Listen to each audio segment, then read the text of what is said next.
आजचा कायदेशीर प्रश्न. भारतात महिलांच्या कामाच्या ठिकाणी लैंगिक छळाविरुद्ध कायदा एका धाडसी महिलेच्या लढ्यामुळे तयार झाला. हे तुम्हाला माहिती आहे का? 1992 मध्ये राजस्थानमध्ये भौरी देवी या सामाजिक कार्यकर्तीवर सामूहिक लैंगिक अत्याचार झाला. त्यावेळी कामाच्या ठिकाणी लैंगिक छळ रोखण्यासाठी स्वतंत्र कायदा अस्तित्वात नव्हता. या प्रकरणानंतर विशाखा केस सर्वोच्च न्यायालयात गेली. 1997 मध्ये सर्वोच्च न्यायालयाने विशाखा गाईडलाईन जारी केल्या. या मार्गदर्शक तत्वांमुळे प्रत्येक कार्यालय, महाविद्यालय आणि संस्थेला महिलांच्या तक्रारींसाठी अंतर्गत यंत्रणा उभी करण्याची जबाबदारी देण्यात आली. याच निर्णयाच्या आधारावर पुढे sexual harassment of woman at workplace prevention, prohibition and redressal act 2013 लागू झाला.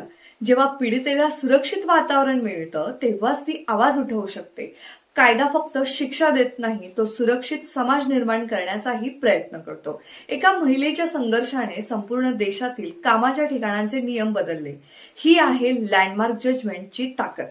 तुम्हाला पुढचा लँडमार्क जजमेंट कोणता हवा आहे? कमेंटमध्ये नक्की सांगा.